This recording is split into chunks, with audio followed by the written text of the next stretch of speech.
Buonasera, benvenuti alla 14ª edizione di Pordenone Pensa. Un grazie a coloro che con il loro appoggio e sostegno contribuiscono alla realizzazione della nostra iniziativa.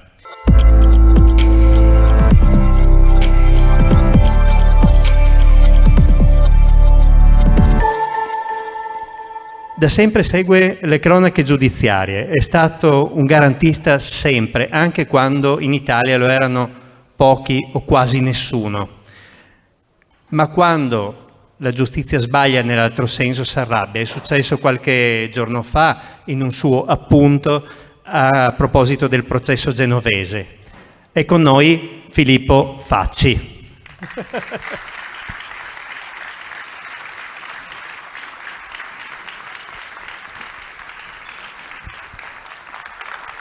È il magistrato che è indagato sul Mose, ma nella sua lunga e brillante carriera è sempre stato un protagonista, come nelle inchieste su Tangentopoli e sulle Brigate Rosse. Abbiamo con noi Carlo Nordio. Grazie di aver accettato il nostro invito. Cedo a loro la parola e vi auguro buon ascolto.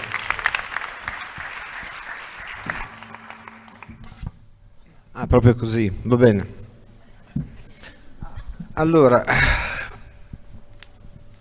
questa sera non posso fare, io partecipo a molte presentazioni di libri e ho smesso invece, diversamente da Carlo Nordio, di andare in televisione. Lui è ostinato ancora, ce la fa ancora, non so come possa, forse il livello è buono laddove lui viene invitato, ma io non ce la faccio più sinceramente. Anche perché si è talvolta costretti a parlare in termini di giustizia, in termini semplici, quando la giustizia non è semplice, non può essere sempre una cosa semplice. Ciò che è diventato e si vuole definire Stato di diritto non è una cosa semplice da spiegare, non è difficile da spiegare per quale ragione c'è stato qualche passo avanti apparente da quando da 2 o 3.000 anni si prendeva un soggetto, un indagato, e lo si metteva in galera per farlo confessare, e apparentemente oggi succede ancora. L'aspetto positivo è che, avendo un interlocutore di livello, sono costretto a stare tranquillo e a non fare ciò che durante la presentazione dei libri mi riesce meglio, cioè a fare un po' il cretino, insomma, a divertirmi col pubblico. No,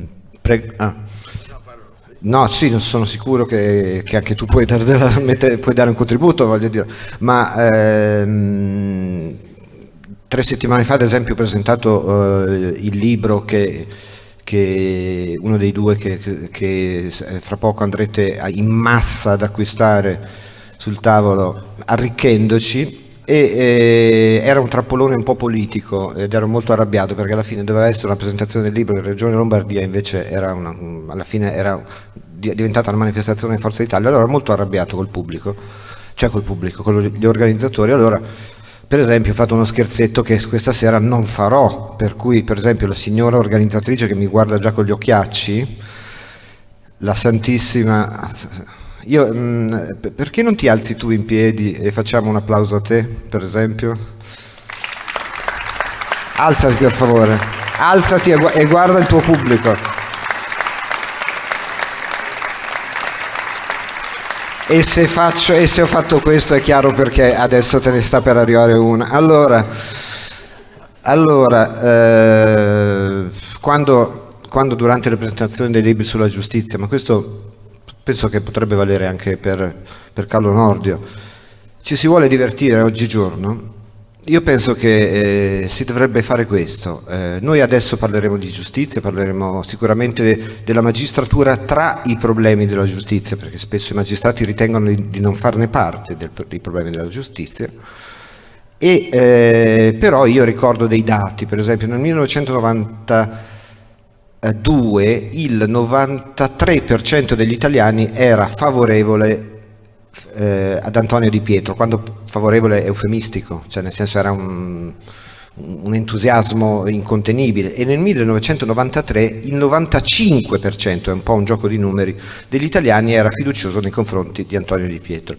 Quindi io, come posso dire, ogni volta mi compiaccio della fortuna, per esempio anche questa sera, di avere qui quel 5% che probabilmente a suo tempo faceva eccezione, oppure qualcuno di voi ha forse cambiato idea, e mi divertirebbe chiedere a ciascuno di voi da che parte stava e che cosa pensava della giustizia, per poi magari trovarsi 30 anni dopo, come questa sera, ad applaudire tesi apparentemente contrarie a quelle che, senza la minima ombra di sospetto, di dubbio, era un assoluto e incondizionato e dannoso, poi ne converrà Nordio, peana nei confronti della magistratura, che ha lasciato alla magistratura stessa quindi la facoltà di rimanere l'unica forza da sola in campo e quindi, come posso dire, di scimmiottare quella stessa politica che aveva praticamente, alla quale aveva strappato il primato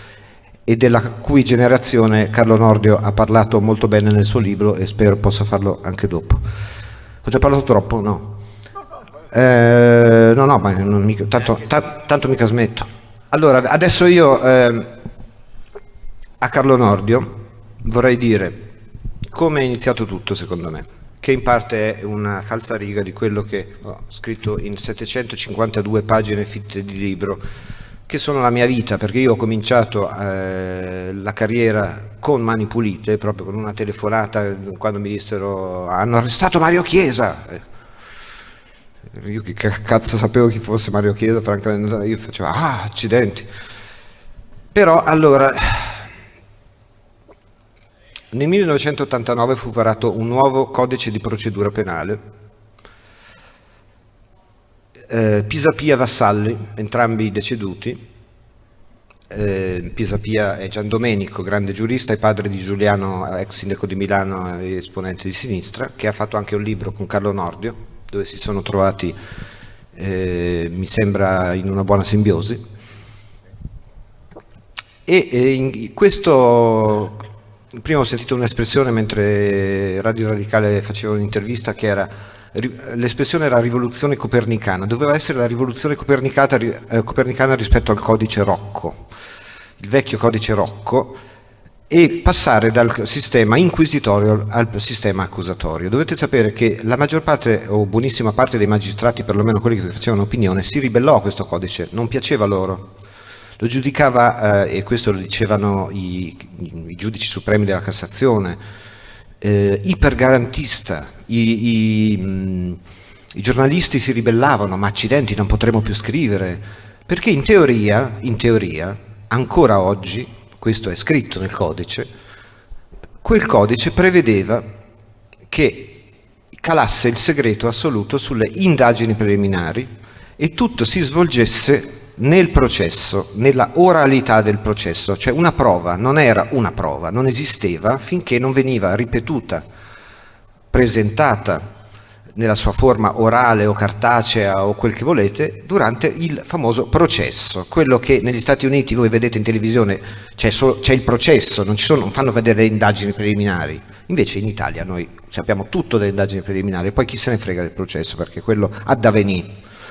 Ed è durante le indagini preliminari che c'è la carcerazione preventiva, questa cosa che troppi italiani ancora non distinguono dalla carcerazione che dovrebbe seguire a un giudicato, cioè alla pena definitiva che porti eventualmente una condanna oltre un certo numero di anni, quindi alla galera.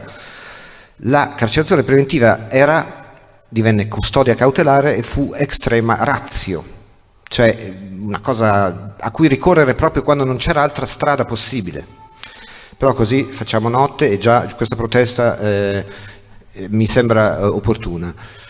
Quello che accadde è che in maniera del tutto discrezionale, attraverso quella che viene chiamata giurisprudenza e attraverso un'azione unilaterale della magistratura, questo codice venne preso dalla magistratura stessa, se poi non sei d'accordo naturalmente me lo dici, e rovesciato come un guanto. Il codice dice questo, noi facciamo un'altra cosa. Il segreto istruttorio non esisteva più. Io mi ricordo che feci in tempo ancora, perché era vivo, a fare una telefonata a Gian Domenico Pisapia. Io ero un cronistello da 2 soldi e adesso sono da 3, gli chiesi, ma scusi, com'è questa cosa? E lui mi ripeté, lo so a memoria le sue parole, è l'indagine che è segreta, è il processo che è pubblico.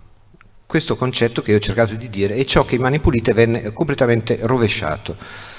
Però non fu un'azione, voglio dire, per cui fecero una riunione e si misero tutti d'accordo.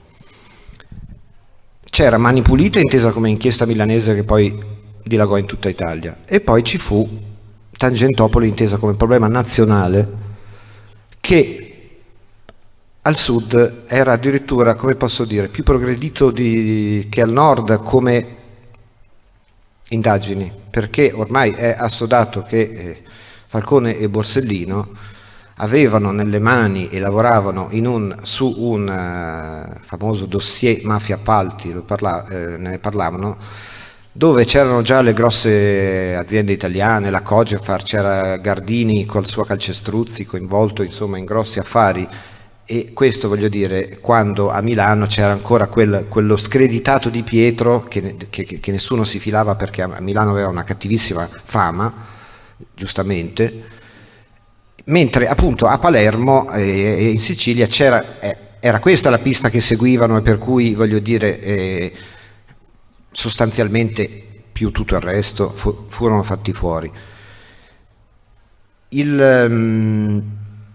Ed è anche la ragione per cui Mani Pulite, che da un certo punto in poi si prendeva praticamente la competenza territoriale che avesse voluto, ogni competenza territoriale era sua, spesso mollava una competenza territoriale quando capiva che la persona non avrebbe parlato. Se voi guardate le statistiche di Mani Pulite, cioè appena mettevano in galera, lo lasciavano lì, arrestato per una ragione.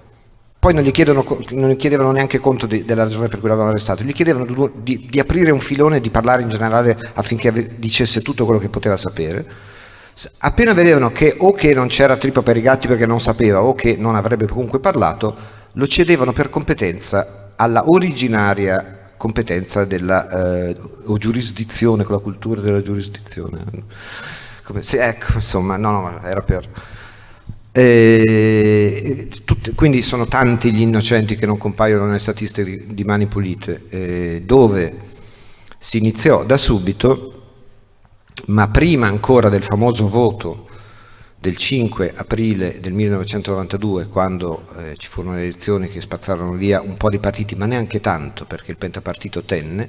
Prima ancora la magistratura di Milano unilateralmente cominciò a muoversi in una maniera anomala, perché per esempio il famoso giudice unico di un'inchiesta, si inventarono un sistema per cui praticamente non doveva esserci un giudice delle indagini preliminari che ruotasse, quindi uno diverso ogni volta, bensì ne scelsero uno solo che praticamente accondiscendeva più o meno a tutte le... Cioè Italo Ghitti fu un'anomalia assoluta, come ha di recente raccontato un ex capo dell'ufficio GIP di Milano, in pensione, perché quando vanno in pensione raccontano tutto, vero? Perché se è Salvini, sì. È ancora in servizio Salvini? Come? Ho letto che è in pensione? Credo sia in servizio, vai. Ma comunque va benissimo, Salvini non c'entra niente ovviamente, è un giudice diciamo fatto a modo suo che non ha mai iscritto nessuna corrente della magistratura, giudice anche lui di Piazza Fontana e di mille altre cose. Prima ancora che ci fossero le elezioni del 5 aprile ci fu già questa anomalia. Se questo discorso vi annoia, parentesi quadra, arrangiatevi, stasera ne vogliamo parlare bene, non dobbiamo per forza spiegare solo le cose in modo che la gente capisca, lo dicevo prima anche a Nordio, perché sennò qua il livello della discussione non decolla mai, e io ne voglio approfittare questa sera.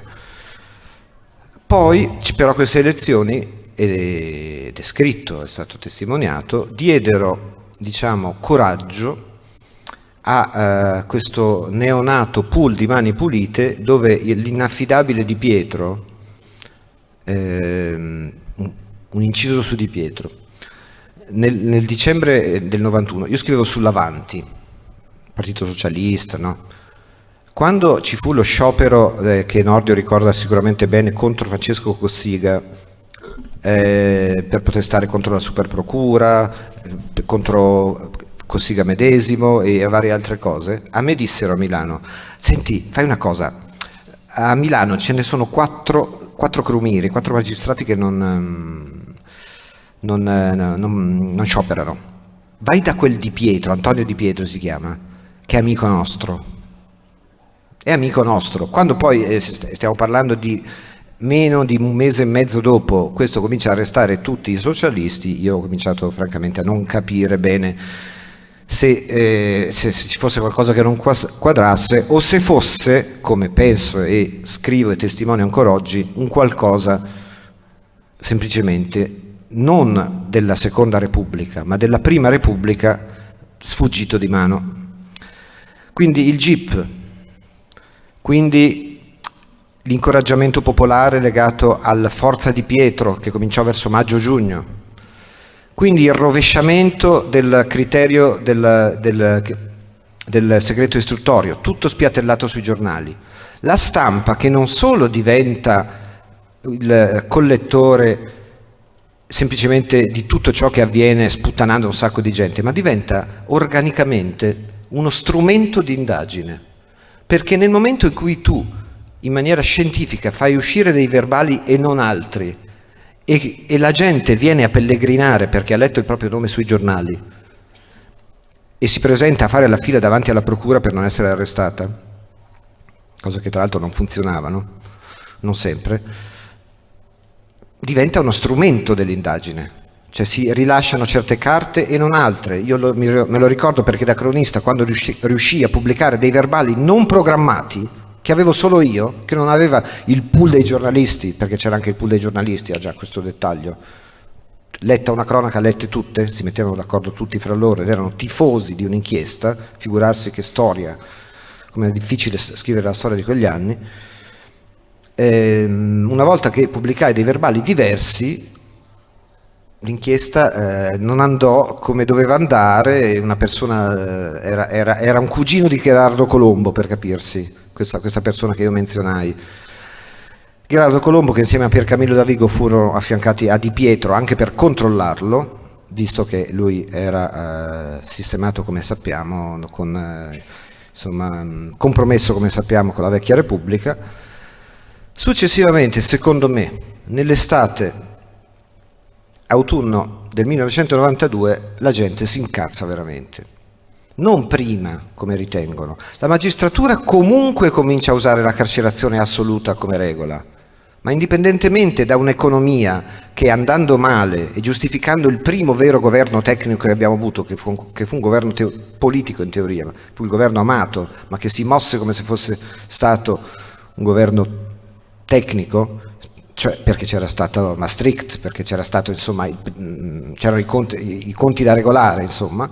Quando gli italiani cominciarono a capire che c'era veramente da fare probabilmente dei sacrifici nel futuro, cominciò la grande semplificazione e il credere che i soldi che mancavano e che non c'erano più erano finiti, non so, tutti nei conti di Craxi, e non che avessero, insieme al debito pubblico, finanziato un paese per mezzo secolo con un welfare state impossibile a sinistra e forse un occhio di riguardo di troppo a destra riguardo all'evasione fiscale, il paese che avevamo avuto fino ad allora e che l'Europa e Maastricht non era più disposto a perdonarci.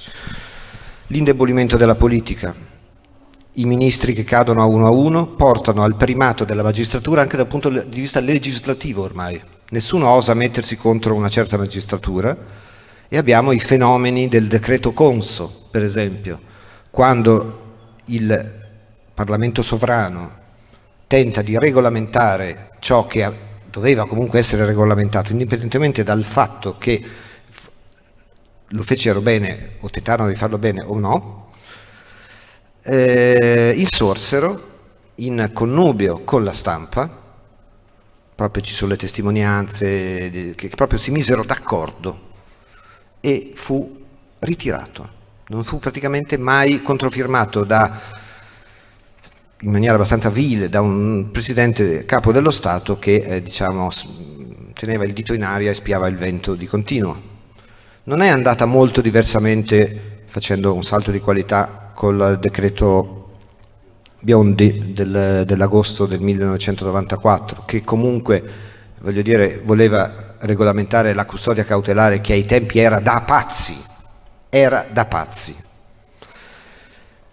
E secondo me non andò diversamente anche, ma a questo ho dedicato un libro tra quelli che voi dopo appunto farete a pugni per acquistare lì al banco. Secondo me non andò nello stesso modo anche quando, siccome 4 richieste di autorizzazione a procedere su 6 ai danni di Bettino Craxi in Parlamento il 29 aprile 1993 furono respinte, la furia popolare che abbiamo rimosso e dimenticato e che noi ricordiamo come i giorni del Raphael, e li ricordiamo solo perché ci furono 2 telecamere che filmarono, perché il giorno dopo sui giornali non uscì una riga su Raphael, non uscì nulla, noi non sapremmo quello che è successo. Cosa produsse all'atto pratico? Quando noi ci lamentiamo di cambiare la giustizia, cambiare la Costituzione, produsse il più veloce cambiamento costituzionale della storia repubblicana. In 6 mesi cambiarono la Costituzione e abolirono parzialmente l'immunità parlamentare. A quel punto la magistratura si avviava, sto per, se vorrai, cederti la parola per chiederti poi che cosa pensi di questa giocoforza schematica, questa schematizzazione, insomma. Cosa stavo dicendo? Vediamo se qualcuno era attento, perché io non mi ricordo mai cosa stavo dicendo. Ecco. Ci stiamo avvicinando a quando appunto apparentemente si avvicina la Seconda Repubblica, e così accade semplicemente con l'abdicazione dalla politica verso, secondo me, questo è un parere, l'antipolitica, perché l'antipolitica, secondo me, non comincia con i movimenti anticasta, i girotondi e per la degenerazione finale, che secondo me è il punto più basso che abbiamo mai toccato storicamente, cioè il grillismo come fenomeno culturale e politico, ma con Berlusconi. Berlusconi è già l'antipolitica. È un'antipolitica, voglio dire, avercela in confronto, perché comunque nasce come tentativo di rivoluzione liberale di massa, con i professori, quando poi Berlusconi si accorge nell'arco di 2 o 3 mesi, cioè entro le europee del 30 giugno del 94 rispetto al 27 marzo precedente, che prende il 30%, prima aveva preso il 21 mi pare, senza avere sezioni, neanche i famosi club, non so se vi ricordate, senza avere organizzazione sul territorio, la famosa presa sul territorio, quella linea che poi la Lega per anni, senza aver niente, avendo solo un partito personale con una dotazione che mi ricordo che ero insieme al sindaco di Milano nel mese di gennaio, prima ancora che uscisse fuori circolato, quando vidi le coccarde, le raccomandazioni tagliatevi la barba, i casting per il candidato, casting simili a quelli per la pubblicità, io dissi questo è pazzo. Così come Bettino Craxi mi raccontò, ma poi l'ha scritto anche in un libro, quando vide il 30 giugno del 1994 dalla televisione, perché lui era già da Mamet con la Gotta, che questo qua in 4 mesi, 5 mesi aveva messo piede in un partito del 30%, cioè Craxi disse io ci ho messo 30 anni a guadagnare dei punti percentuali così, ma che cazzo di mondo è? Ma io non ci capisco più niente, non ci capisco più niente assolutamente. Lì cominciò un'altra cosa, e finisco. Lì cominciarono le forme dell'antipolitica, cominciò la politica fatta con i sondaggi, la politica schiacciata sul presente, quello che dico basato su quello che voi pensate e rispondete immediatamente, la fine della politica intesa come seminare, anche a costo che possa essere qualcun altro a raccogliere un giorno, perché è un progetto, una politica, una visione. Questo era nel mio piccolo la visione della politica. Quello finisce, non c'è più, e lentamente è un degradando, perché una seconda classe politica non sostituì la prima. E Mani Pulite finì. Perché? Perché Di Pietro disse che l'acqua non arrivava più al mulino, che significava che l'acqua era quella del carcere, per capirci, era la gente che andava a parlare e chiamava in causa un altro, che chiamava un altro e via dicendo. Perché l'indagine del 1994 sulla Guardia di Finanza rese edotti, fece capire, insieme a una certa stanca anche degli italiani che avevano già la sensazione di un po' di parzialità dopo il caso Berlusconi, che subito appena si è presentato dagli addosso.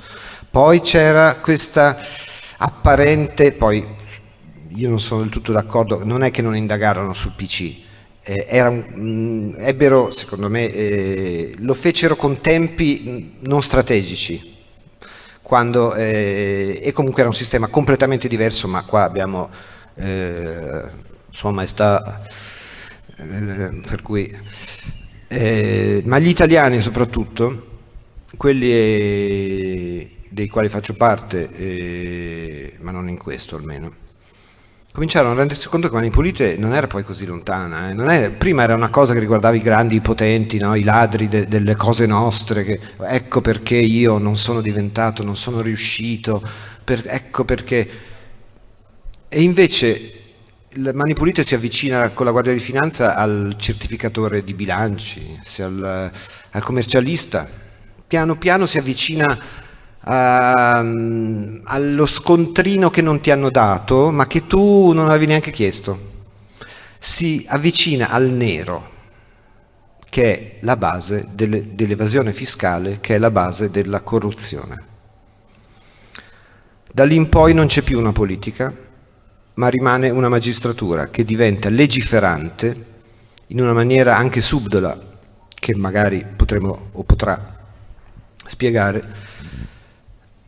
Chi invece, lo dico, io sono un magna magistrati proprio, cioè li detesto, proprio li detesto. Io sono un lettore di Sciascia che dice proprio che l'atto del giudicare dovrebbe nascere dall'orrore, dalla repugnanza al giudicare, cioè il pensiero di voler fare da grande quello che giudica gli altri e gli toglie la libertà, li sbatte in galera anche se se la meritano.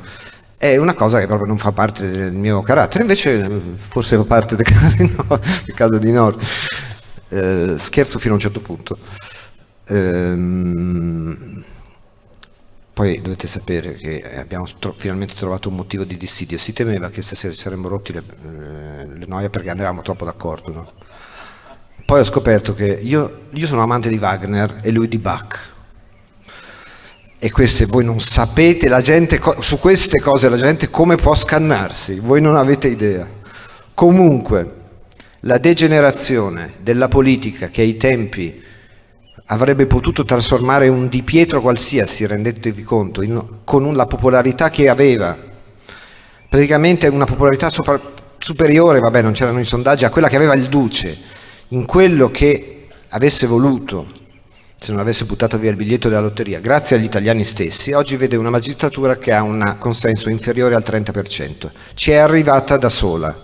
Il dettaglio è che non risponde a nessuno, è indipendente anche da se stessa in un certo senso. Nessuno la vota e oggi è, secondo me, il grande problema di questo paese. Non un problema di questo paese, il problema di questo paese, perché li racchiude tutti. E finisco cedendo la parola, anche perché io lo so che poi non la rivedo più la parola, con questo qua, non la rivedo più, lo so già, me l'hanno detto. Sì. Comunque, 30 e più anni, è da quando ho 15 anni che faccio il radicale garantista, queste parole, queste parolacce per alcuni forse, che scrivo, raccolgo casi di malagiustizia. Ho pubblicato il mio primo libro che era un ragazzino, con Mondadori sono riuscito a pubblicarlo, perché ho trovato l'opportunità politica, non pensiate, perché quando non c'era, porta in faccia. Casi di malagiustizia anche dei poveracci, perché anche se parlavi dei poveracci non andava bene, cui prodest era il ragionamento. Tutta la vita a fare queste battaglie e oggi sembra che finalmente è arrivata, come dire, la necessità di risolvere il problema, anche se poi, vabbè, poi ne parliamo se vuoi della riforma Cartabia. Ma perché è arrivata la soluzione? Cioè perché? Forse perché la libertà personale è il bene più prezioso che lo Stato ti può togliere qualora lo faccia? No, per un ragionamento di tipo economico. La giustizia italiana crea un danno economico alla società. Ecco, che finalmente si giunga, dopo tutta una mia vita, a cogliere l'entità e l'importanza di un problema che riguarda la vita umana e la libertà, cioè il bene più prezioso che abbiamo, per una ragione economica mi viene da dire, vabbè, quale che sia, è pur sempre una strada, ma un po' di amaro in bocca me lo lascia, francamente, che comunque meglio di me potrà spiegarlo un magistrato in pensione.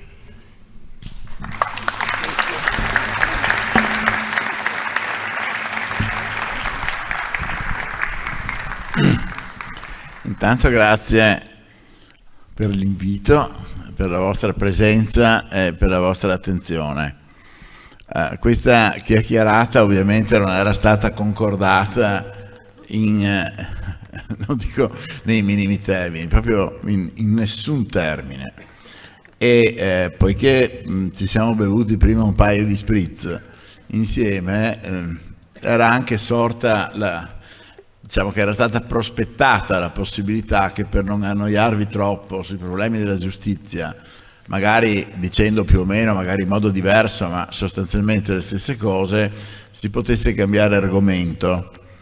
Io l'altro giorno, per rilassarmi, dopo 10 giorni in cui continuo a parlare del referendum, naturalmente referendum votate sì, questo 5 sì, però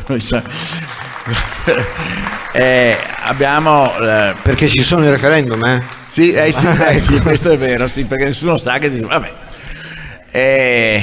Per rilassarmi l'altra sera ho fatto un'associazione, una chiacchierata sullo sbarco in Normandia, il 7 di giugno era il suo, 6 di giugno, io l'ho fatto il 7, era l'anniversario. Allora stasera pensavamo di parlare di musica, poi ci siamo accorti che, come ha detto lui, io sono Bach e Beethoven, penso che Beethoven vada ascoltato fino alle 11 di sera, poi da mezzanotte in poi sia necessario ascoltare Bach e magari Mozart la mattina. Lui ascolta Wagner e quindi è proprio un mondo completamente diverso. Quindi non siamo, sì, perché appunto Borrelli ascoltava Wagner, lui è un borrelliano e quindi cioè, vabbè, non abbiamo parlato di musica. Vi assicuro, per chi sentite, che tra Bach e Beethoven da una parte e Mozart e Wagner dall'altra c'è un mondo. Io faccio parte del primo. E però bisogna pure parlare di giustizia. Allora, lui non eravamo d'accordo su come dividerci i compiti. Ha fatto però, e bene, seppure da giornalista, una panoramica della storia di Mani Pulite dal 92 al 94. Io pochi minuti, perché poi andrei oltre, ve la racconto da magistrato, visto che in quegli stessi anni l'inchiesta su Mani Pulite nel Veneto l'ho condotta io e l'ho condotta in modo rigoroso. Abbiamo incarcerato molte persone, io stesso ho portato a giudizio i vertici del Veneto, Bernini, De Michelis, il presidente della regione, e Casadei era il braccio destro di De Michelis, tanti altri.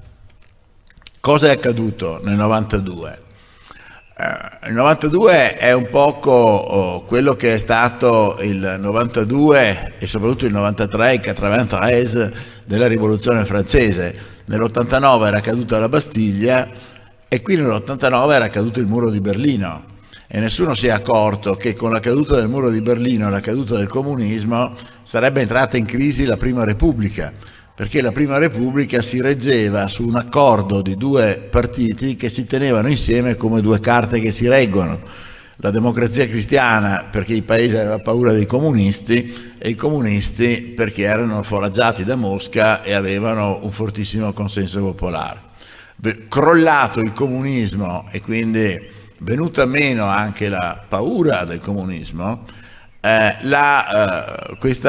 questo consolidamento di potere tra questi due partiti è scricchiolato e si è inserito un terzo, che era quello di Craxi, che è stato un po' diciamo il convitato non invitato, però si è autoinvitato, e questo cosa ha fatto? Cosa ha determinato? Ha determinato un aumento dei costi della politica, perché la Democrazia Cristiana era foraggiata dai suoi imprenditori amici e probabilmente anche dagli americani, il Partito Comunista era foraggiato dalle cooperative rosse. Questa l'indagine l'ho fatta io, vi assicuro, era lo stesso identico sistema dei democristiani e dei socialisti, ma in un'altra dinamica che era anche più difficile da scoprire nelle indagini.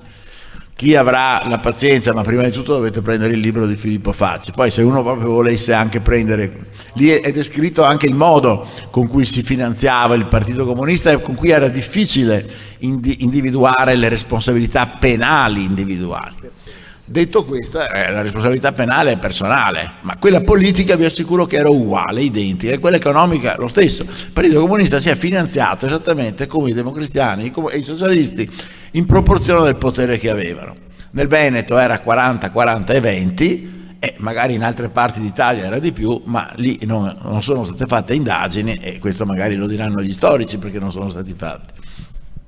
Comunque, una cosa sola, da cronista, io spesso trovo i verbali e c'era scritto, non so, 100 milioni per Rossi della DC, 80 milioni per Verdi della PSI, 60 milioni per il Partito Comunista. Cioè non c'era il nome. Non c'era il nome. Vabbè, queste sono... No, ma è tutta una storia bellissima, bellissima, interessantissima da raccontare. Va anche detto che quando tu incarceravi, e li ho incarcerati anch'io, democristiani e socialisti, e imprenditori e amici parlavano subito. Incarceravi i Greganti, si faceva 4 mesi e non diceva una parola. Era tutto un sistema diverso. Su questo sarebbe interessante magari un giorno fare una chiacchierata molto complessa. Ripeto, qualcosa è anche scritto anche nei libri. Allora, l'intervento del Partito Socialista, aumentando i costi della politica, ha aumentato anche la necessità di finanziarli i partiti, e però nello stesso tempo gli imprenditori avevano nei confronti dei partiti un timore riverenziale che veniva diminuendo, proprio perché la caduta del muro di Berlino aveva diminuito il potere dei democristiani, aveva diminuito il potere dei socialisti, dei comunisti, aveva un po' alzato il potere dei socialisti che erano diventati l'ago della bilancia, ma quando queste tangenti, queste forme di finanziamento illegale sono diventate insopportabili per gli imprenditori, perché andavano, come si dice, fuori costo, fuori prezzo, e allora gli imprenditori incarcerati o anche non incarcerati hanno cominciato a collaborare, perché non era nemmeno più conveniente lavorare in quel modo. Questa è la ragione storica politica, sulla quale si è innestato però ovviamente l'intervento della Procura, soprattutto di Milano, in modo molto severo. Filippo Facci l'ha descritto perfettamente. Avevano adottato un sistema per cui il giudice delle indagini preliminari, che è quello che emette l'ordinanza di custodia cautelare, cioè il pubblico ministero, come ho fatto io per 40 anni, non arresta nessuno, chiede l'arresto o la custodia cautelare, la fa il GIP, però in teoria i GIP dovrebbero ruotare. A Milano avevano trovato un sistema per cui il GIP era sempre lo stesso. Questo sistema, che tutti conoscevamo, è stato tra l'altro rievocato l'altro giorno, ha detto appunto dal giudice Salvini, poi adesso ho controllato, avete visto che ho guardato, che però è ancora in servizio. Non è vero, sì, ho controllato adesso, no, ma lo so che è in servizio. Ma guardate che non è vero che i magistrati parlino solo quando vanno in pensione, queste cose che io dico adesso le ho scritte nel 97. Perché? Perché tra il 92 e il 94, avendo io stesso partecipato a questo sistema di cruenta irruzione della magistratura nei confronti della politica. E perché l'abbiamo fatto? Perché abbiamo scoperto una pentola, abbiamo visto un inferno sotto. Guardate che la corruzione non è che se la siano inventati i magistrati. Qui nel Veneto avevano tangentato tutto. Qui sì, magari qui siamo in Friuli, ma insomma nel mio Veneto, tutta la bretella, la terza corsia Venezia-Padova, hanno tangentato i lampioni, i guardrail, i ponti in corteo monossidante, gli appalti, le rotatorie, tutto tangentato, e tutto secondo una spartizione ferrea.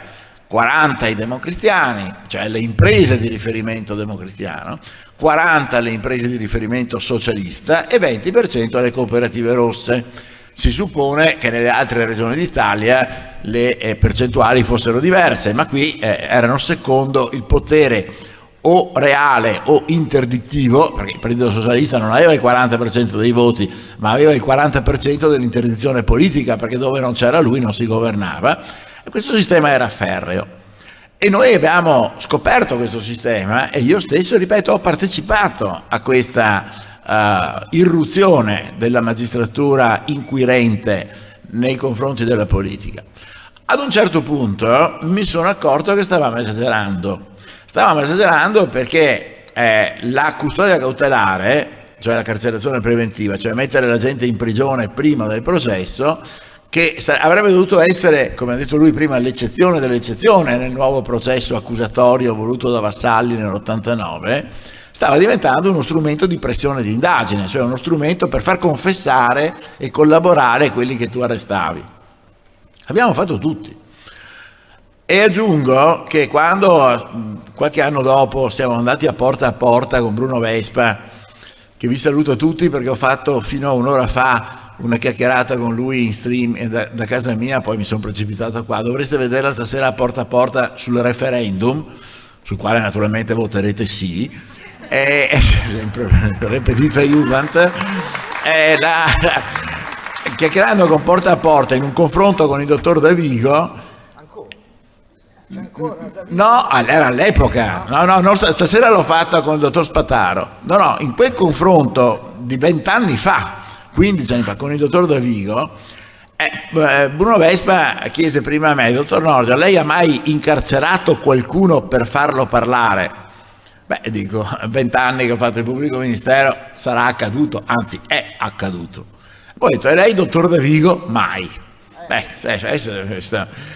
Su questo potrei dire molte cose, ma lasciamo perdere. Allora, ad un certo, a quell'epoca ci fu un momento in cui proprio a Cernobbio, al forum di Ambrosetti, parlando, dove io sono, insomma, ci vado da più di 20 anni, parlando con i giornalisti, dissi che effettivamente avevamo esagerato con la custodia cautelare.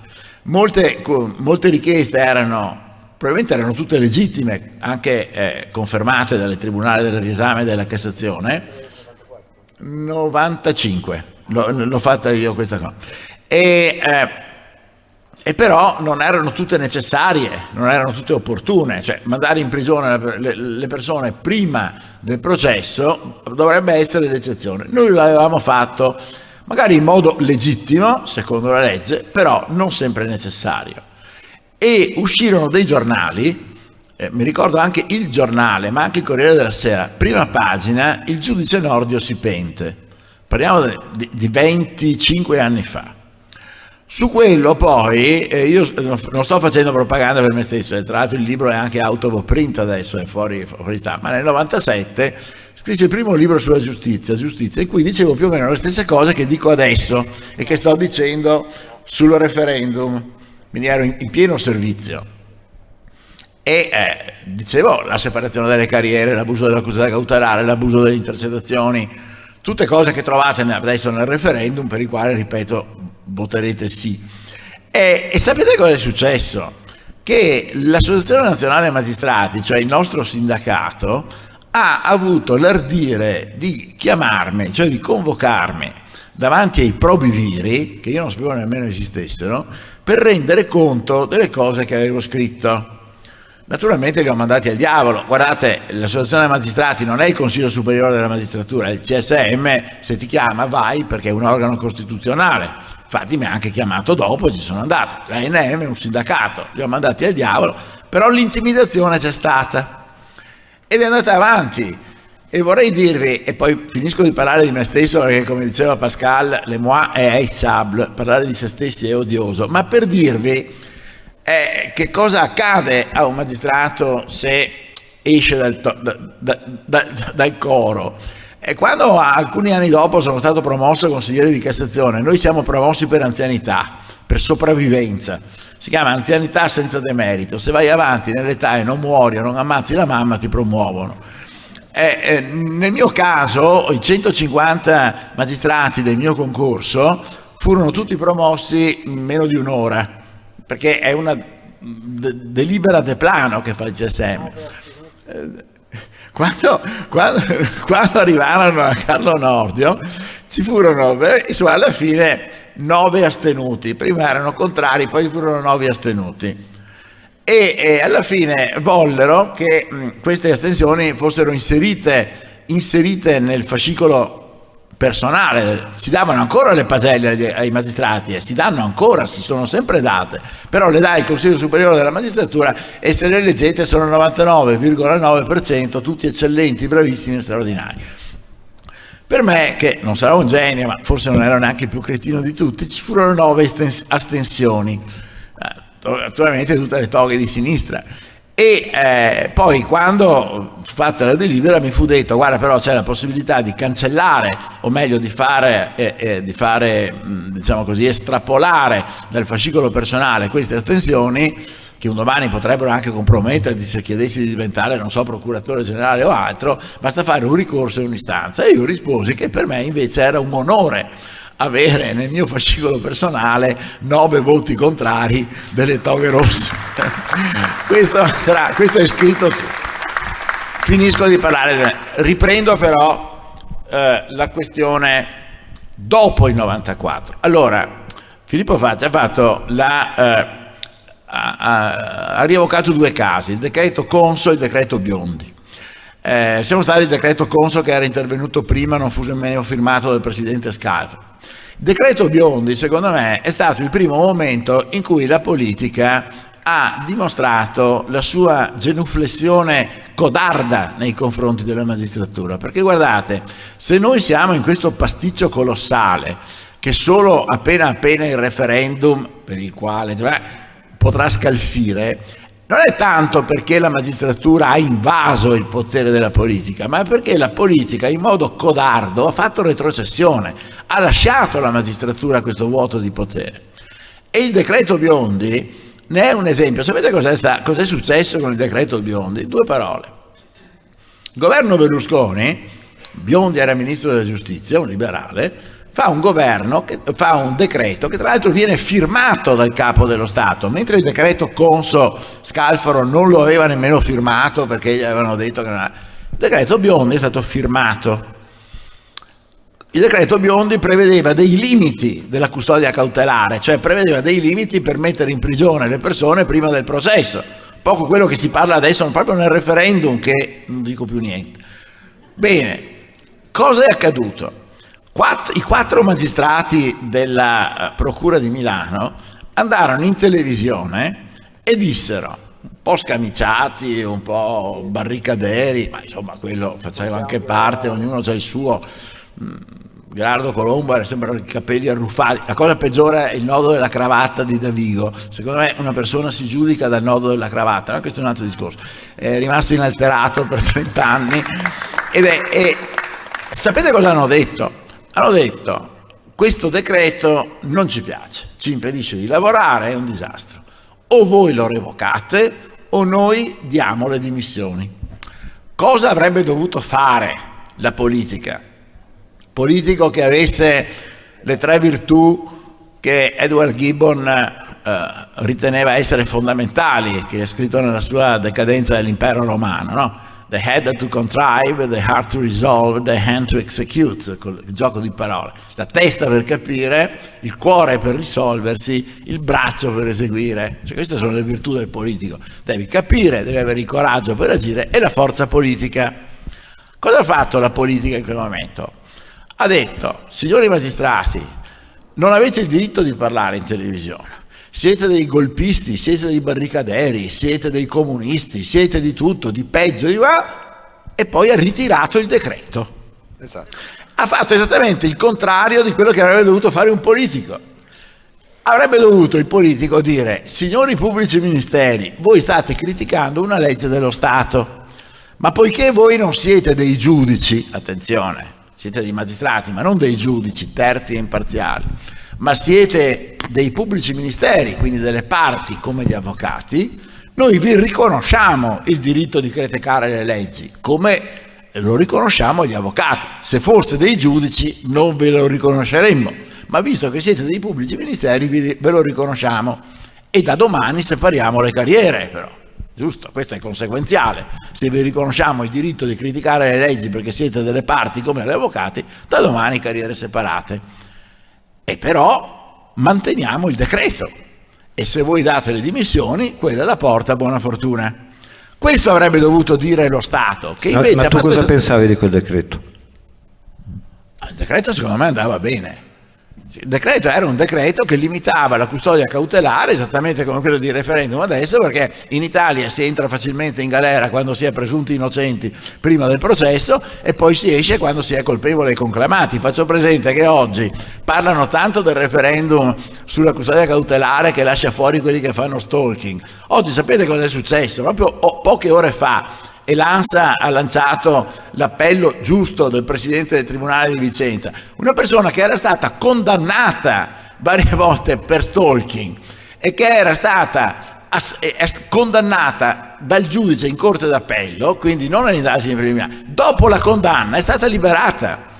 Non è, mentre questi vogliono mettere in galera le persone prima del processo, questa è stata condannata e subito liberata perché gli è data la sospensione condizionale della pena e dopo di questo ha ammazzato quella che... Ecco, questo è il paradosso dell'Italia che continua ad essere e sul quale il referendum dovrebbe anche un po' intervenire. Allora, torniamo e poi va. Questo è stato il primo momento in cui la Repubblica ha dimostrato una retrocessione codarda nei confronti, la politica ha dimostrato questa codarda nei confronti della magistratura. Il secondo è stato, questo sì, l'invasione di campo che ha cambiato tutto, è stato l'invito a comparire che è stato notificato a Berlusconi mentre presiedeva un summit internazionale. E allora, guardate, poteva essere Berlusconi, D'Alema, Facci, Nordio, Pinco, Palla, non ha importanza. L'invito a comparire possono ingannare tutti, ma non un pubblico ministero che ha fatto un pubblico ministero per 40 anni, ma con tutte le riserve che può avere lui, credo di averlo fatto. Attenzione che nel mio libro c'è il racconto per la prima volta di come andò veramente. Dai, allora adesso finisco. No, c'è sul serio, c'entra sempre il sesso. C'entra sempre la allora donna. Adesso lo sento volentieri. Volevo dire questo. Allora, quell'invito a comparire non era necessario mandarlo in quel momento, però non era neanche illegittimo, quindi era legittimo, ma si poteva farne a meno. Non vi spiego perché, fidatevi, potrei sfidare a singolar tenzone 100 magistrati d'Italia per dimostrare che in quel momento non era necessario. L'invito a comparire si manda in certe occasioni come l'informazione di garanzia, eccetera, eccetera. Però era legittimo. Quello che invece era illegittimo era che la notizia finisse sui giornali senza che i pubblici ministeri vigilassero sul mantenimento del segreto. Quando io ho mandato l'informazione di garanzia ad D'Alema, nessuno l'ha saputo finché l'avvocato di D'Alema non l'ha mostrata in televisione dicendo che aveva ricevuto l'avviso di garanzia. Ma non è che ci volesse molto. Io ho chiamato il colonnello della Guardia di Finanza, ho detto se solo esce mezza riga di quello che stiamo facendo, quello è il campanile di San Marco, avevo l'ufficio davanti alla procura, alla piazza di Venezia, e io l'appendo, non le dico per dove, alla cosa del campanile. Cioè, se vuoi, è un po' l'orgoglio che abbiamo con il Mose. 300.000 ore di intercettazioni, non è finito un pettegolezzo sui giornali. Se i pubblici ministeri vogliono, il segreto si tiene. Quando il segreto non c'è, vuol dire che non si è vigilato abbastanza, o peggio, che alcuni pubblici ministeri hanno dato le veline ai giornalisti. Ebbene, in quel caso, la cosa ancora peggiore è che nessuno ha fatto le indagini. Cioè, non si è indagato su chi avesse rivelato questo segreto, avesse mancato di vigilare. Da quel momento è iniziata intanto una degringolata della politica, perché poi Berlusconi si è dimesso non per questo, c'è stato Bossi, c'è stato Dini, tutta quella storia che molti di voi magari non sanno, però è stata una bella botta, come si dice. Ma da lì è iniziata tutta una situazione di soggezione della politica nei confronti della magistratura, e questa soggezione ha avuto tra l'altro uno sviluppo ancora più perverso, perché se da un lato la politica ha ceduto davanti alla magistratura per paura, perché l'episodio di Berlusconi Docet, dall'altro, peggio ancora, ha strumentalizzato le indagini della magistratura, perché si sono inventati questa balla colossale che fosse sufficiente per un amministratore, un politico, un ministro ricevere l'informazione di garanzia per dirgli fai un passo a lato e vattene a casa.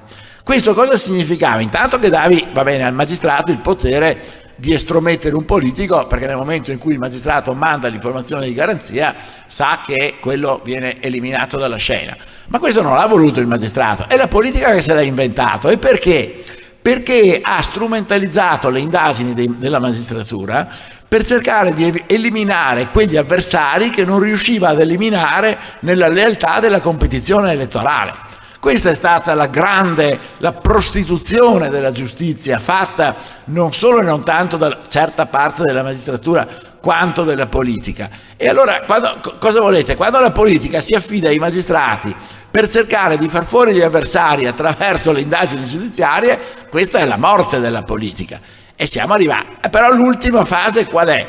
Che quando tu conferisci il potere a un organo che non è elettivo, che non ha nemmeno responsabilità, che non ha la cultura politica o non dovrebbe avere come la magistratura, alla ibris che consegue a questa investitura anomala di potere, questa ibris, questa arroganza della magistratura, arriva la nemesis, perché a un certo punto diventi arrogante e arriva lo scandalo Palamara che ha dimostrato di che lacrime grondi, o grondasse, anzi grondi ancora, e di che sangue il Consiglio Superiore della Magistratura e l'Associazione Nazionale dei Magistrati attraverso la baratteria politica e il mercimonio delle cariche.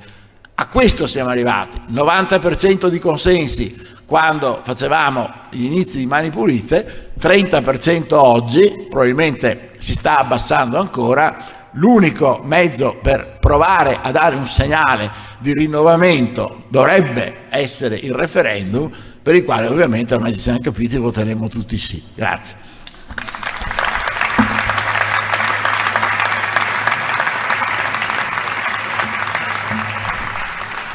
Tranquilli, non è che io adesso mi faccio un'altra tirata tipo la sua per rifarmi, capito? Quanto è passato? Qua, capito? Noi col nostro ego non ce ne accorgiamo, no? Quanto è passato? Ehi, sveglia? Scusate, a che ora abbiamo iniziato? Di che giorno? Ah, va bene, d'accordo. E che quando tu dicevi che la gente si sarebbe annoiata, a me non mi sembra. Ma tu sei sempre così pessimista sono qua vigili e attenti, a parte questo signore qua che continua a dire sì, qualsiasi cosa venga detto lui fa sì. Adesso gli chiedo di sposarlo, adesso dice di sì. Comunque, allora adesso mettiamo, va bene, io non faccio, se no dura 2 ore esattamente, finora è durato non ho capito. No, che sei? No, sesso più tardi. Allora, no, prima di andare eventualmente oltre, allora metto un po' di pepe nella discussione perché sennò andiamo troppo d'accordo. Quindi insomma io sono un pochino indignato dal fatto, confesso, che lui non abbia detto una cosa, però, perché lo so che ci girava intorno, perché insomma è pur sempre un ex magistrato. E però io ve lo devo dire, perché è incredibile è davvero incredibile che nessuno, cioè che lui non l'abbia ancora detto. Al referendum dovresti votare sì, se non fosse chiaro. Ok. Poi per andare oltre, io volevo fare un po' a parti invertite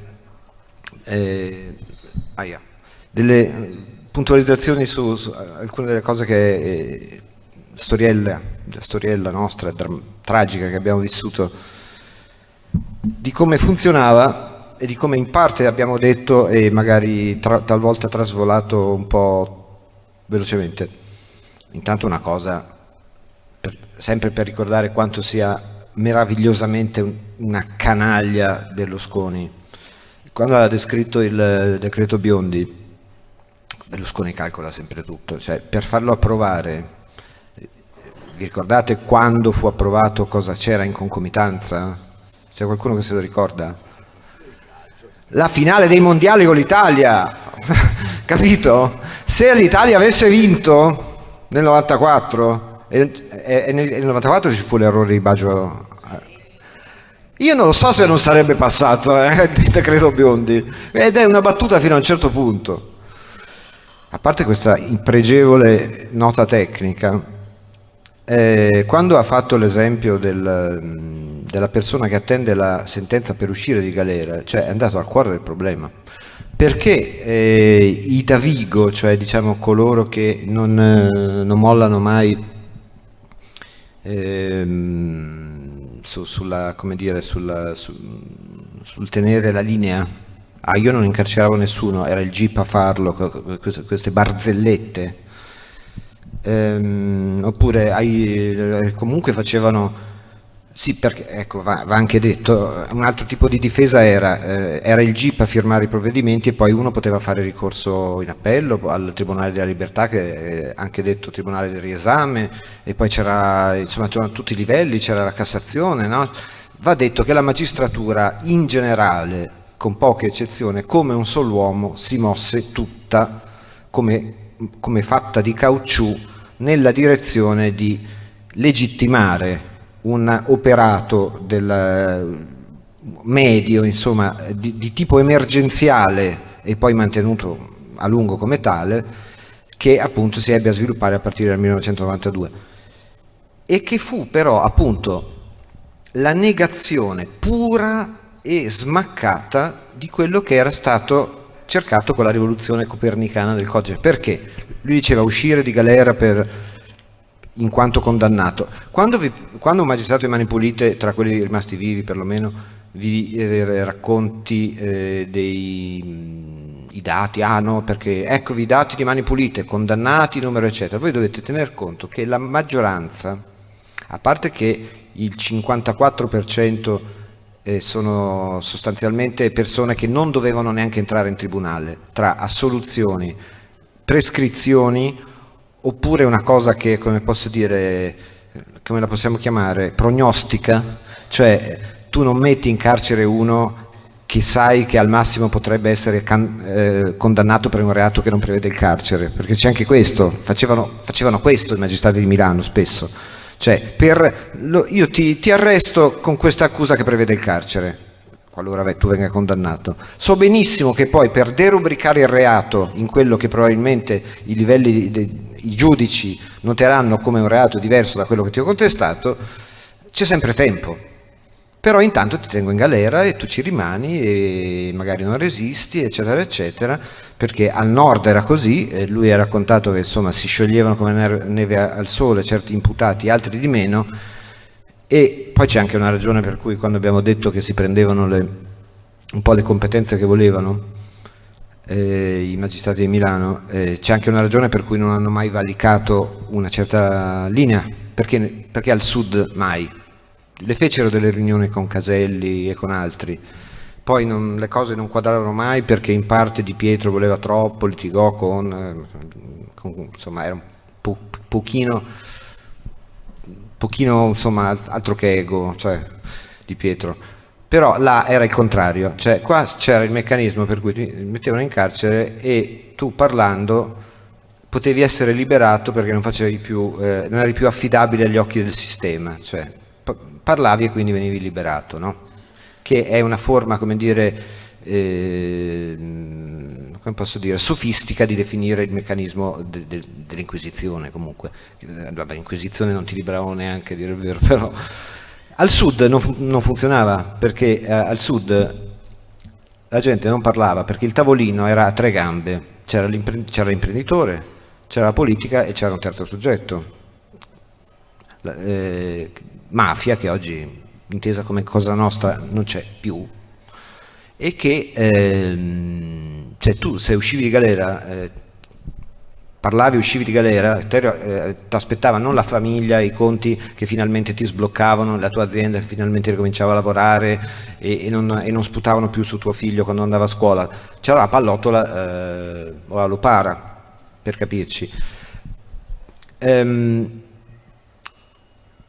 Il meccanismo che abbiamo cercato di descrivere all'inizio era quello per cui è il processo che conta, ciò che si crea nel processo. Tu nelle indagini preliminari, che praticamente noi abbiamo visto solo quelle, puoi fare le accuse che vuoi, puoi interrogare in segreto, o segreto si fa per dire in galera, e strappare i verbali a uno chiuso in galera finché vuoi, ma poi se queste cose, queste accuse, questi verbali non vengono riproposti e confermati in aula, laddove, ripeto per l'ennesima volta, si forma la prova che altrimenti non è una prova, appunto è tutto inutile. Cioè vuol dire che e questa cosa veniva fatta apposta perché dove ho messo gli appunti? Non trovo più.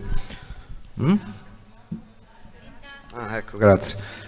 Bene, la maggior parte delle accuse, chiedo scusa, delle condanne per mani pulite ci sono state con patteggiamenti. Il patteggiamento, qualcuno ancora lo pensa, non è che si mettono d'accordo l'accusa e la difesa, trovano a mezza strada. Significa quello che viene patteggiato è la pena. In sostanza si aderisce alla tesi del pubblico ministero, il quale in cambio, sempre che il giudice dell'indagine preliminare sia d'accordo, ti dà una pena più bassa, eccetera, eccetera.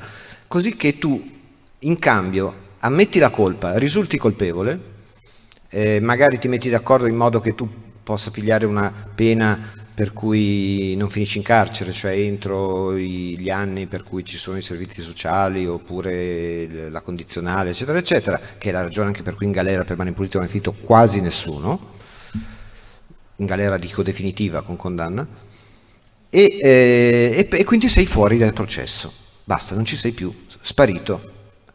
Se tantissimi durante Mani Pulite, soprattutto dal 92 al 94, e stiamo parlando del 70% dei condannati di Mani Pulite, lo ha fatto per patteggiamento, per questo, perché era in galera preventiva. Patteggiare voleva dire, va bene, ammetto sta roba, anche c'è gente che ha ammesso, io lo so, ha ammesso di essere colpevole e si sapeva innocente pur di uscire dal tritacarne, perché significava comunque essere condannati con patteggiamento e finalmente uscire di galera.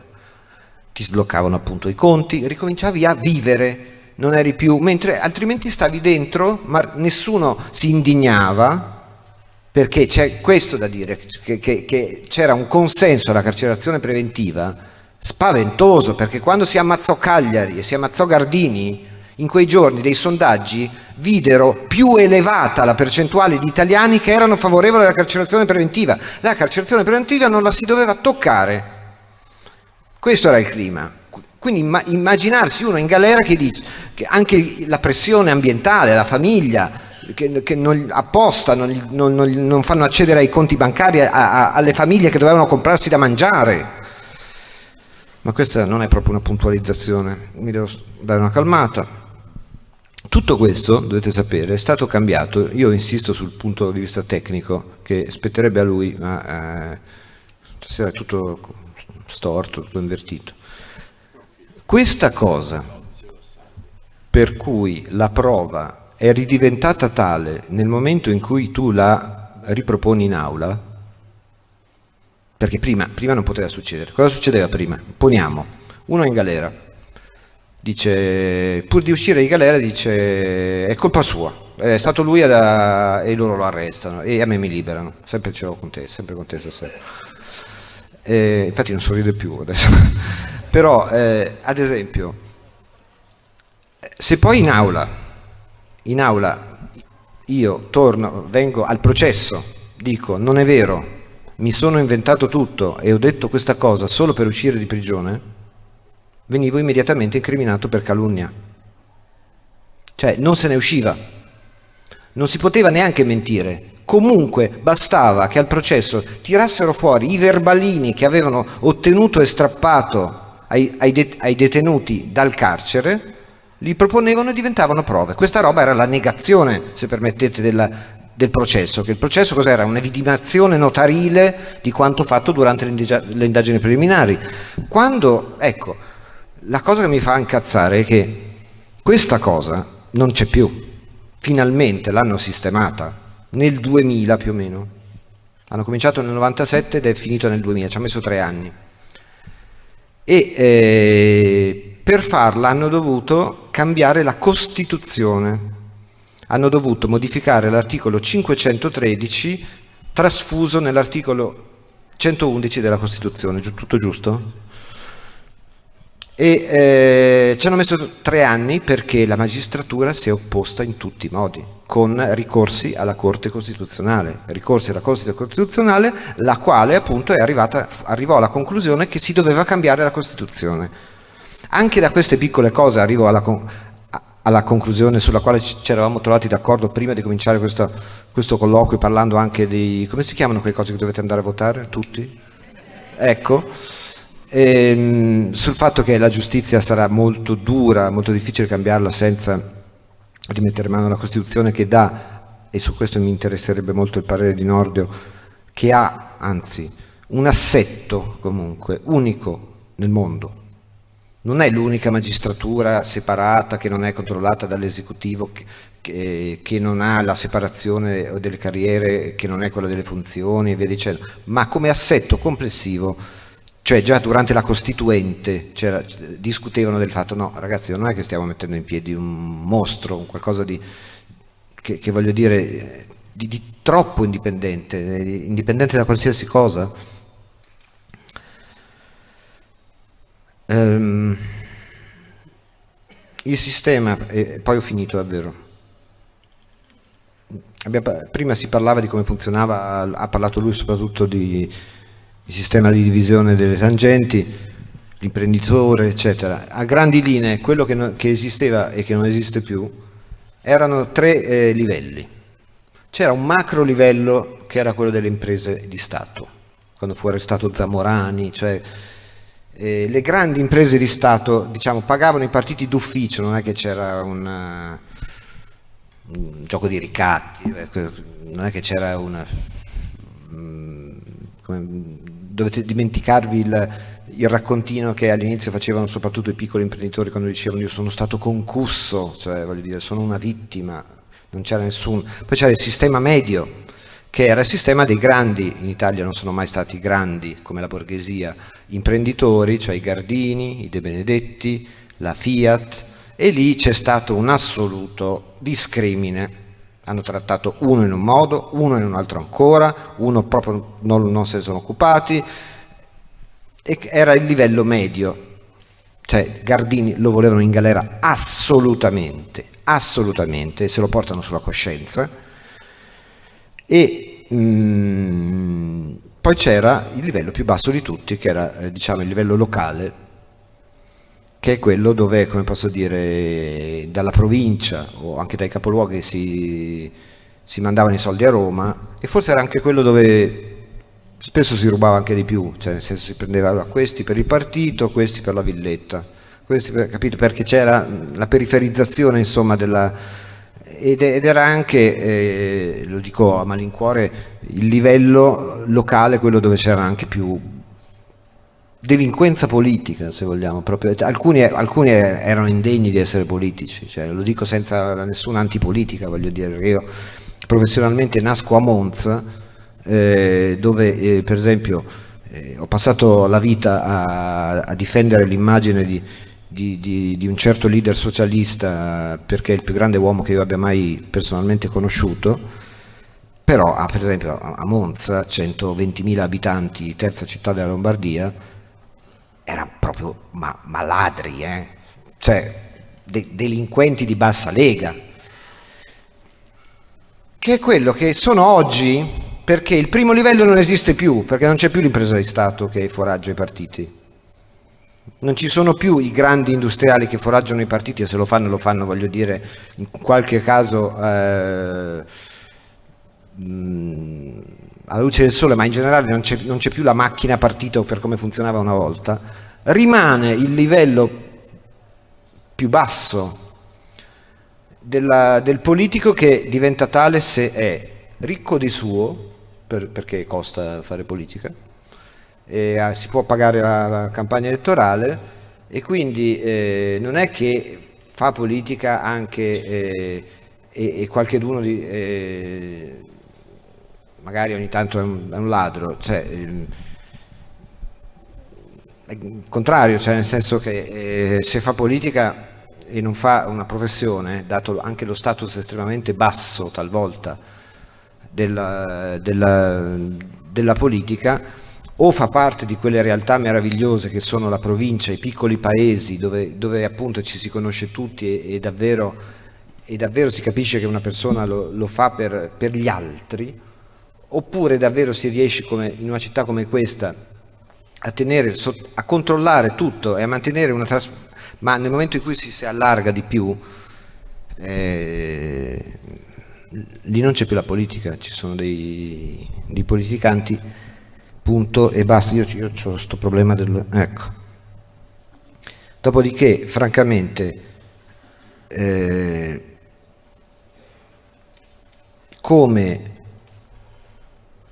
la magistratura arriva dal 94-95 a diventare quello che è diventato poi, e a me questa spiegazione secondo me la puoi fare un po' meglio, nel senso, proprio ti invito a farlo, cioè prima si diceva con una formula un po' astrusa forse che la magistratura ha introiettato gli stessi vizi della politica, perché è rimasta solo quella, cioè che la politica appunto, la politica che si mette a legiferare non significa solo che impedisce il decreto Biondi o Conso, ma che è nell'esecutivo, è nei ministeri, è al Ministero degli Esteri, nelle ambasciate ci sono i magistrati, sono dappertutto. Oppure che la politica, che è minus habens, non legifera, come magari la Corte Costituzionale, che comunque per me sono sempre magistrati, invita a fare, non legifera, e allora intanto noi andiamo avanti per sentenze, cioè ci muoviamo per sentenze anche sui temi di bioetica, sui temi civili, pensa al suicidio assistito, pensa a tutte queste cose qua. Noi andiamo a vedere le sentenze perché intanto quelli non fanno le leggi. Però la domanda non è, semplificando molto, perché semplicemente la magistratura è rimasta l'unica vincitrice sul campo, che ha cominciato, come dire, essa stessa a divorarsi e quindi è degenerata arrivando al punto in cui si è oggi, e calcolando che non è soggetta a nessuna forma di controllo o consenso, che cosa possiamo fare veramente? Perché c'hanno il 30%, no, ma sul serio, nel senso, c'avevano il 95%, adesso c'hanno il 30%, e un magistrato può dire: chi se ne frega, io sono sempre qua. Allora, sì, grazie, poi siamo già...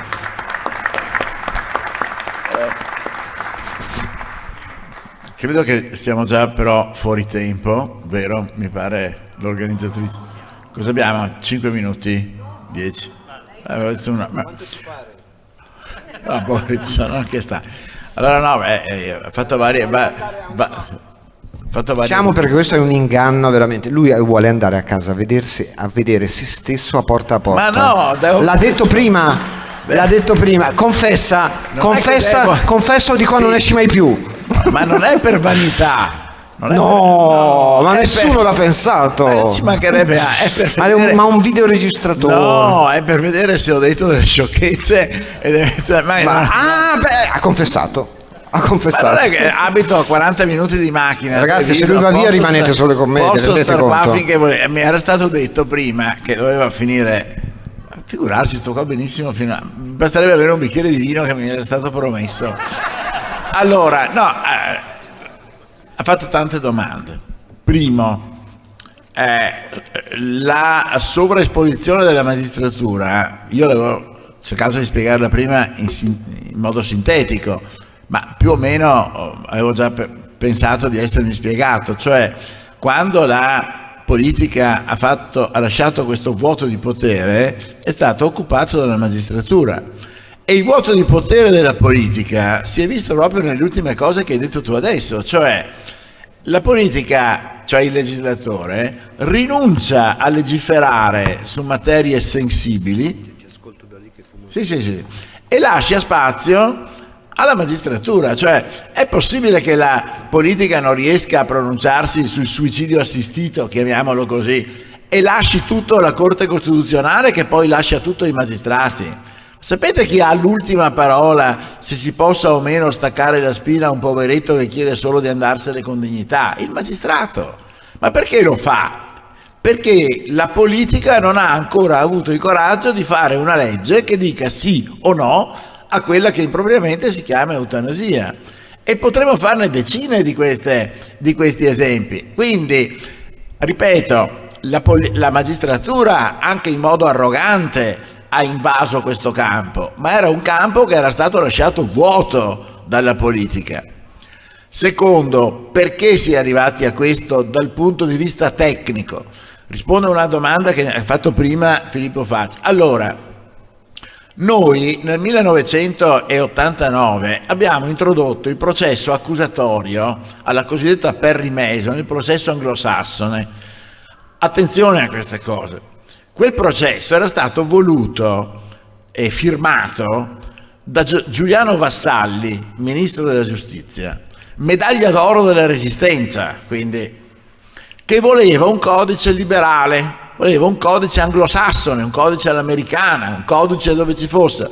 E nel codice americano c'è la separazione delle carriere, la differenza tra il giudice del fatto e il giudice del diritto, cioè il jury, la giuria popolare che emette il verdict, e il giudice togato, cioè il giudice che emette la sentence. E voi la vedete nei film, il giudice non dice se sei colpevole o se sei innocente, siete voi, la giuria popolare, che dà questo verdetto. Il giudice regola, obiezione accolta, obiezione respinta a vostro onore, e poi fa la sentence. Nel caso che il verdetto sia di colpevolezza, grazie, ti dice se ti dà l'ergastolo, la pena di morte o altro. E poi ci sono i poteri del pubblico ministero. Nel processo americano il pubblico ministero, parlo di quello americano perché noi abbiamo voluto introdurre nell'89, torniamo sempre lì, al processo americano, che funziona solo a certe condizioni. E una di queste è che il pubblico ministero ha, come noi in Italia, il potere di dirigere la polizia giudiziaria, quindi un potere immenso, anche di inventarsi le indagini, con un piccolo particolare, che il public prosecutor americano è elettivo, e se sbaglia indagini e perde tempo o denaro per fare delle indagini che non concludono nulla, va a casa e dopo 4 anni non viene rieletto, mentre da noi viene promosso. Perché accade questo?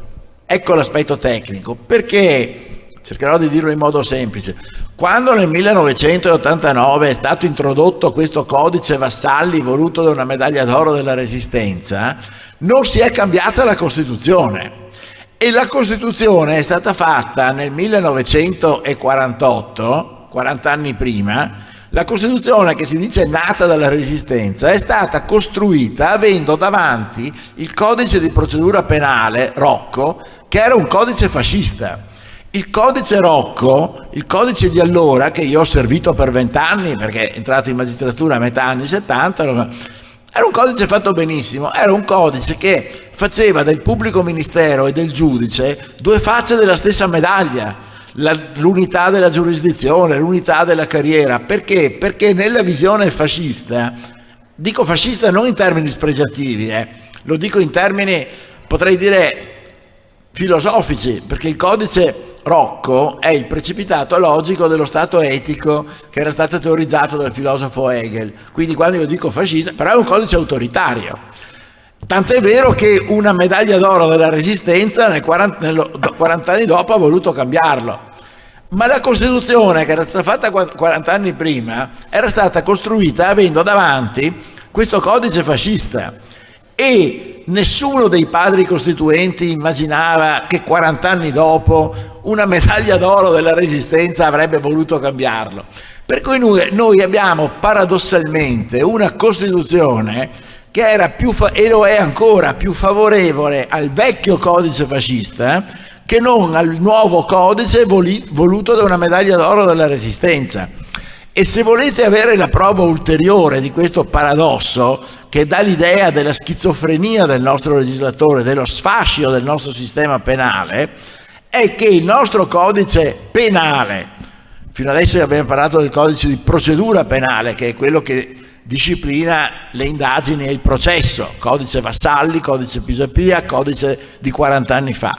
Bene, il nostro codice penale, che è quello che prevede i delitti e le pene, è del 1930, è firmato da Benito Mussolini e da Vittorio Emanuele III e gode di ottima salute nonostante una presenza di una Costituzione nata, come si dice, dalla Resistenza. E se voi andate a vedere i due codici, quello fascista in piedi, penale, del 1930, e quello fatto da Vassalli del 1989, vedete che mentre il primo è stato modificato poco dalla Corte Costituzionale, il secondo, quello di Vassalli, è stato demolito dalla Corte Costituzionale, perché tecnicamente parlando la nostra Costituzione è incompatibile con questo codice. Quindi, ultimo paradosso, si sta discutendo oggi se si debba mandare a processo e magari condannare un tizio che dica che Mussolini ha fatto qualcosa di buono per il reato di apologia di fascismo. Ebbene, la schizofrenia del nostro Stato, di questo sfasciato sistema penale, che è proprio schizofrenico, è che se arrivassimo a tanto, e magari ci arriveremo, quell'imputato potrebbe chiedere al giudice: ma scusi signor giudice, se Mussolini non ha fatto niente di buono, quel codice che lei ha in mano lo deve buttare alle ortiche, perché è firmato da Mussolini, andate a vederlo, nessuno lo sa. Ma il codice penale, se voi lo aprite, quello che è in vigore, non quello, è firmato da Benito Mussolini e da Vittorio Emanuele III.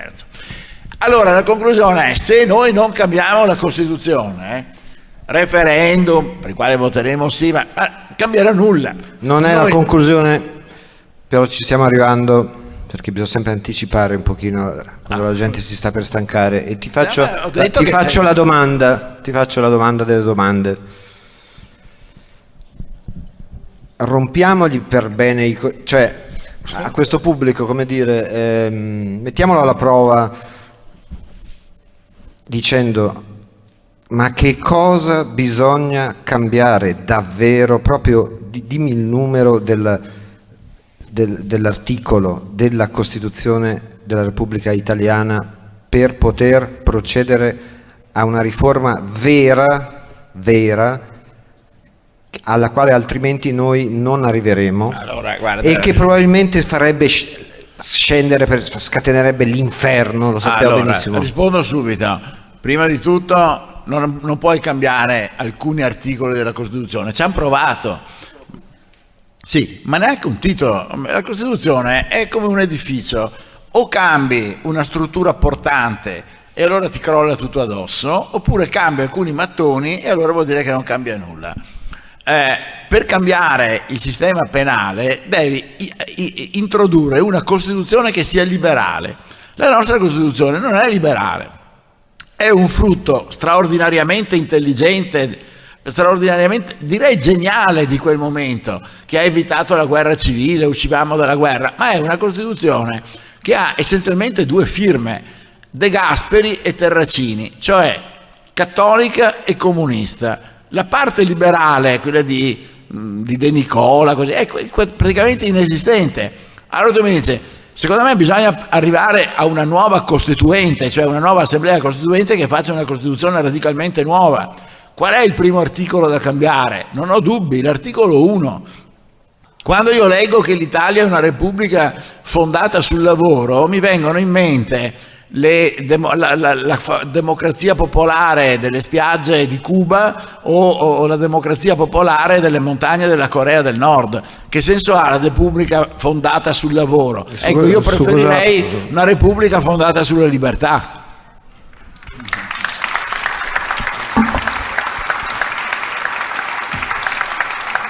Mi hanno detto, adesso mi tocca dire sta cosa brutta. No, a parte che ci sono dei segni da intercettare, tipo le luci che si spengono, cose strane. Però mi hanno detto all'inizio, io lo dico, perché io? Allora, vi anticipo che i qui presenti, se sgarrate, vi fanno un mazzo così. Ma c'è qualche domanda? Eccolo, ecco l'agnello, vieni, vieni.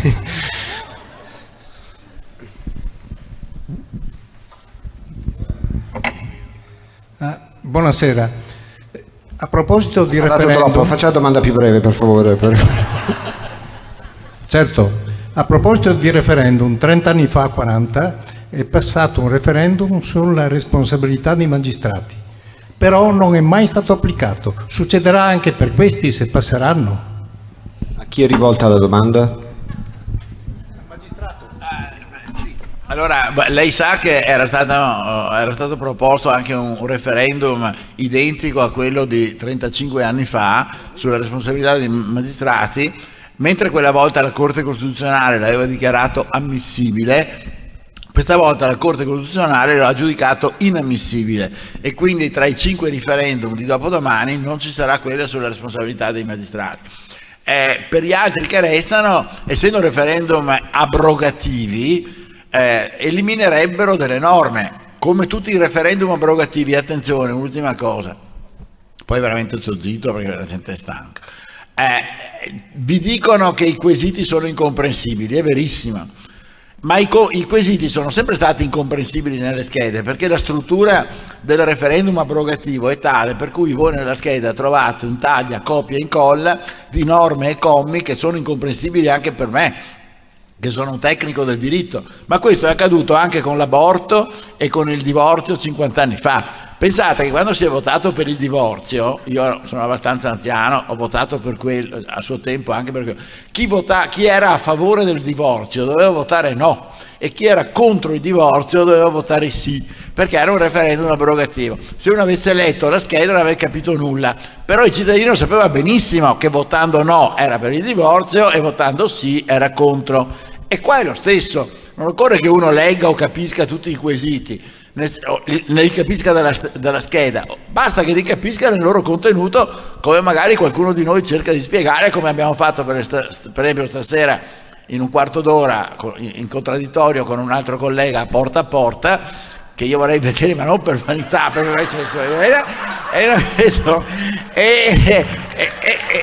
insomma il cittadino sa per che cosa vota, ecco. Ma tanto voi non è che votate tutti sì, cioè quindi siamo d'accordo, grazie. Preciso che dopo quel referendum non è che non fu fatta una legge, la legge fu fatta. Fu fatta una legge talmente astrusa e complicata che, a parte la statistica dei magistrati che furono puniti, l'espressione era per colpa grave, per dolo, per moltissimi anni equivalse a 0, poi divenne 4. Poi nessuno ci provava neanche più perché era talmente complicato. Poi col governo Renzi, mi pare, c'è stato un tentativo di rendere applicabile questa norma, e io poi non l'ho neanche seguita perché anche lì ho visto il pastrocchio, ma mi pare che insomma anche oggi praticamente primo alla fine il magistrato che paga per un proprio eventuale errore volontario, dimostrato, di cattiveria, paga lo Stato. Cioè non paga lui, e comunque basta che si faccia una bella assicurazione. C'è qualche altra domanda? T'è andata bene, grazie a tutti signori, è stato veramente un bel dibattito, lo dico per me, sono molto contento.